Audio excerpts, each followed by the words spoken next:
राम राम सभी साथियों को। और आज हम बात करने वाले हैं राजस्थान बोर्ड अर्धवार्षिक परीक्षा सेशन 2023 से 24। अगर आप भी राजस्थान बोर्ड की कक्षा 12वीं के स्टूडेंट हैं और अभी आपको पता है कि अर्धवार्षिक परीक्षाएं आपकी 11 दिसंबर से शुरू होने वाली हैं, तो अब आपके पास है बहुत ही कम है वो टाइम है वो बचा है, लगभग 25 से 30 दिन ही बचा है। तो जो अभी दीपावली की छुट्टियां पड़ी हुई हैं, इन दीपावली की छुट्टियां में हम बहुत ही अच्छी तरीके से अर्धवार्षिक परीक्षा की तैयारी है वो करने वाले हैं। तो आज से हमने तैयारी है वो स्टार्ट कर दी है। तो सबसे पहले हमने जो भूगोल का पेपर है कक्षा 12वीं के लिए वो स्टार्ट है वो किया है। तो भूगोल के जितने भी इंपॉर्टेंट क्वेश्चन है वो हम लेकर आ चुके हैं। तो देख सकते हो अर्धवार्षिक परीक्षा सेशन 2023-24 कक्षा 12वीं के लिए भूगोल और राजस्थान बोर्ड है उनके लिए, ठीक है। और इंपॉर्टेंट क्वेश्चन है वो रहने वाले हैं, ठीक है। एक एक नंबर के जितने भी क्वेश्चन बनते हैं वो सारे के सारे हमने इस वीडियो में कवर है वो किए हैं। और देखो आगे है पहला प्रश्न, इसमें क्या कह रहे हैं, नव निश्चयवाद के प्रवर्तक है। नव निश्चयवाद के प्रवर्तक है वो ये सिद्धांत है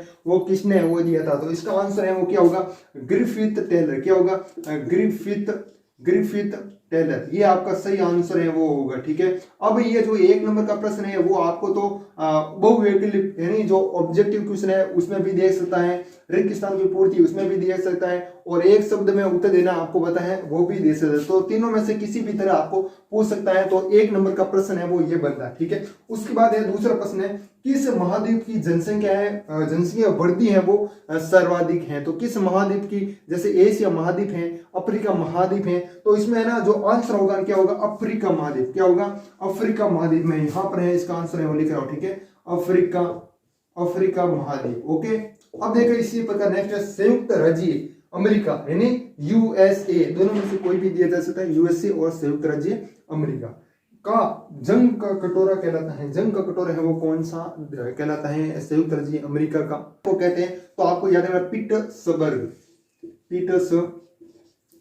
ये आपका है वो राइट आंसर होगा, ठीक है। अब देखिएगा अगला प्रश्न है आपका, भारत का सबसे लंबा महामार्ग है वो कौन सा है, सबसे लंबा है राष्ट्रीय राजमार्ग है वो कौन सा है, तो वो आपको बताना है। तो NH44, ठीक है, यानी NH44 है ये सबसे बड़ा जो कि राष्ट्रीय राजमार्ग है। और ये कहां से शुरू होता है, तो मैं आपको बता देता हूं उत्तर से, ठीक है, उत्तर से है आपका स्टार्ट होता है, ठीक है। हाँ, उत्तर से दक्षिण तक है ये समाप्त होता है, और ये सबसे लंबा है। उत्तर में कहां से शुरू होता है, तो श्रीनगर, ठीक है। और उसके बाद दक्षिण में कहां समाप्त होता है, तो कन्याकुमारी। कहां पर, कन्याकुमारी, यहाँ पर है वो समाप्त है वो होता है ये राजमार्ग। मतलब इतना बड़ा है, उत्तर से लेकर दक्षिण तक है, इतना लंबा है, ठीक है। तो ये चार इंपॉर्टेंट क्वेश्चन थे। अब हम आगे प्रश्न देखते हैं पांचवा प्रश्न। साथियों अब देखिएगा पांचवा प्रश्न क्या कह रहे हैं, ओपेक का मुख्यालय है वो किस शहर में स्थित है। जो ओपेक है इसका मुख्यालय है वो किस शहर में स्थित है, तो आपको याद रखना वियना। किस शहर में स्थित है, वियना, शहर याद रखना आपको, ठीक है। हाँ, इसका सिस्टम लगे। भारत में पहली बार संपूर्ण जनगणना है वो हुई थी, पहली बार संपूर्ण जनगणना है वो कब हुई थी, तो कौन सन हुई थी, तो वो आपको याद रखना 1872 में। कब हुई थी, 1872 में। अगर आपको ये पूछ ले कि भारत में पहली बार स्वतंत्र भारत की पहली जनगणना है वो कब हुई थी, तो आप क्या रखोगे, 1951। क्या याद रखोगे, 1951 में स्वतंत्र भारत की पहली जनगणना है वो हुई थी, ठीक है, 1951। और भारत में पहली संपूर्ण जनगणना कब हुई थी, तो याद रखना 1872 में, ठीक है। उसके बाद क्या कहना है, सातवां प्रश्न है, सबसे अधिक चाय उत्पादन राज्य है। हम चाय पीते हैं, आपको पता है कौन सी कड़क चाय पीते हैं, असम की कड़क स्वादिष्ट चाय, तारा चाय पीते हैं, उस पर लिखा होता है असम की कड़क स्वादिष्ट चाय। अगर आपने पी है तो आपको याद होगा, ठीक है। तो वो कहाँ है, ये आपका असम होगा। क्या होगा, असम। सबसे बड़ा उत्पादक है वो राज्य है चाय का, तो असम होगा, ठीक है, असम की कड़क स्वादिष्ट चाय याद रखिएगा। राष्ट्रीय जल नीति घोषित की गई, तो कब की गई, तो याद रखना सितंबर 1987, ठीक है, सितंबर 1987 वो एकदम सही हो जाएगा, ठीक है। उसके बाद देखिएगा अगला प्रश्न है, जनसंख्या परिवर्तन के 3 घटक है वो कौन कौन से हैं जिससे जनसंख्या परिवर्तन होती है, ठीक है, या तो बढ़ती है या फिर घटती है, ठीक है। तो वो किस कारण होती है, एक तो होती है आपका 3 कारण है, 3 घटक है इसमें, आपको याद रखना। एक तो आपकी जन्म दर, क्या है, जन्म दर, और एक है मृत्यु दर, और एक है आपकी प्रवास मतलब कोई भी जो कि आप मान सकते मनुष्य है वो एक शहर से या फिर गांव से शहर में चला जाता है रोजगार की वजह से, तो वो एक प्रकार के प्रवास है, ठीक है।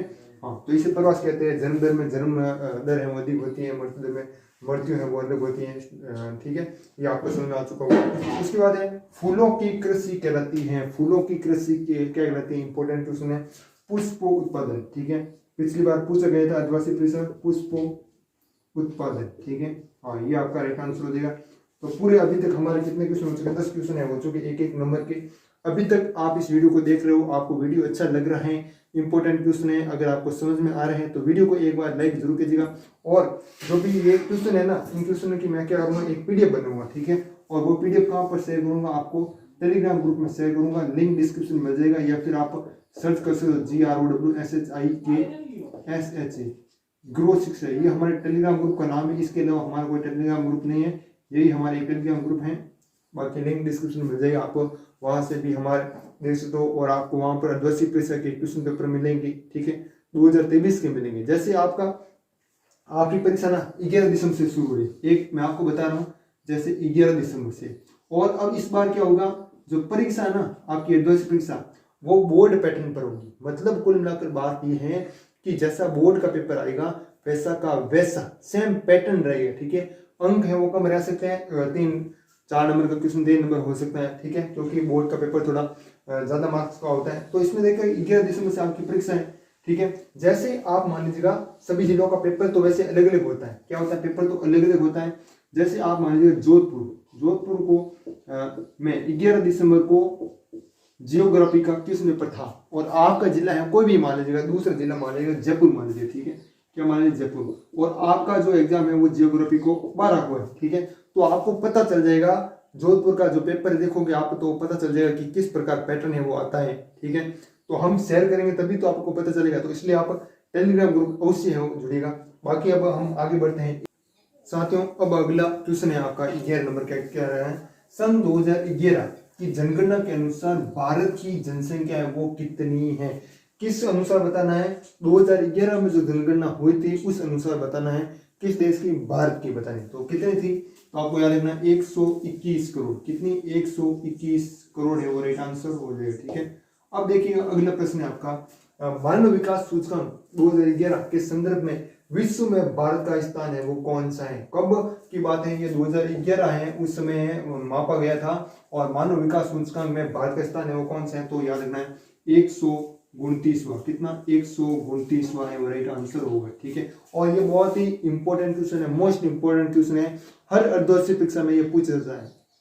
आप मान के चलेगा कोई ना कोई ऐसा जिला होगा जहां पर ये पक्का प्रश्न है वो आने वाला है, हो सकता है आपके जिले में आ जाए।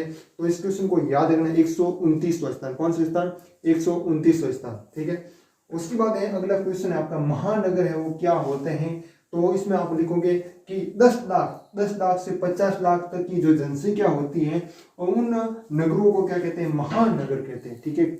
कितनी जनसंख्या होनी चाहिए, 10 लाख से 50 लाख तक की जनसंख्या वाले नगरों को महानगर कहते हैं। ये हो गया आपका क्वेश्चन नंबर 13। फिर है क्वेश्चन नंबर 14 है, कौन सा खनिज भूरा कोयला के नाम से जाना जाता है। मोस्ट इंपोर्टेंट क्वेश्चन है, मोस्ट इंपोर्टेंट क्वेश्चन है, कौन सा जाना जाता है भाई, मैग्नीज। कौन सा जाना जाता है, यहाँ पर मैं लिख रहा हूँ मैग्नीज, ठीक है। ये आपका राइट आंसर होगा, बहुत ही अच्छा प्रश्न है। और अगला प्रश्न है, ये क्वेश्चन आपके लायक है। और 15 क्वेश्चन है, अलोह धातु के नाम है वो बताने हैं, ठीक है। तो पहले बात बता देता हूँ कि अलोह धातु है वो होते क्या है, ठीक है। तो लोह धातु रहित धातु खनिजों को अलोह खनिज है वो कहा जाता है। यहाँ पर मैंने लिख दिया था कि आपको समझ में पूरा है वो आ जाए, ठीक है। लोह धातु रहित धातु खनिजों को अलोह खनिज है वो कहा जाता है। और इसके उदाहरण मतलब नाम है वो क्या है, उदाहरण क्या है। तो एक तो आपका फेवरेट है तांबा, क्या है, तांबा। और एक आप लिख दो बॉक्साइट, ठीक है, क्या लिख दो, बॉक्साइट। ये आपका है, इसके उदाहरण है वो रह जाएंगे, धातु के नाम है, ठीक है। और इसकी पूरी पीडीएफ बनाकर मैं टेलीग्राम ग्रुप में अवेलेबल करा दूंगा। और एक इंपॉर्टेंट बात बता देता हूँ, देखो मैंने एक आदिवासी परीक्षा का 2023 का क्वेश्चन पेपर करवाए हैं हमारे यूट्यूब चैनल पर ही, उसके वीडियो का लिंक डिस्क्रिप्शन में मिल जाएगा, उस वीडियो को आप जरूर देखना। उसमें पूरा जो कि पेपर है मैंने हल करवाया है। और पूरे जैसा आपका पेपर आता है 10 परीक्षा, उसमें वस्तुनिष्ठ प्रश्न है वो भी दिए होते हैं, ठीक है। रिक्त स्थान की पूर्ति वाले वो भी क्वेश्चन दिए होते हैं। अति लघुत्मक है, दीर्घात्मक, सारे के सारे क्वेश्चन है मैंने करवाए हैं उस वीडियो में। तो आप उस वीडियो को एक बार पूरा देखना, मैंने बहुत ही अच्छे से इसमें समझाए हैं। तो बाकी उस वीडियो का लिंक है मैं डिस्क्रिप्शन दे दूंगा। लिंक का क्या होगा, कक्षा 12वीं अर्धवार्षिक परीक्षा 2023 भूगोल, ठीक है, प्रश्न पत्र ऐसा लिखा होगा, उसके नीचे लिंक दिया होगा, तो आप वहां से देख लेना, ठीक है। और बाकी टेलीग्राम ग्रुप जरूर ज्वाइन कीजिएगा, लिंक डिस्क्रिप्शन मिल जाएगा। और मिलते हैं किसी नेक्स्ट वीडियो में। और एक आप कमेंट करके जरूर बताना कि आगे भी इसी तरह इंपॉर्टेंट क्वेश्चन लाए या फिर प्रश्न पत्र लाए, आप कमेंट करके आपकी राय है वो जरूर दीजिएगा। मिलते हैं नेक्स्ट वीडियो में, तब तक के लिए जय हिंद, जय भारत, वंदे मातरम।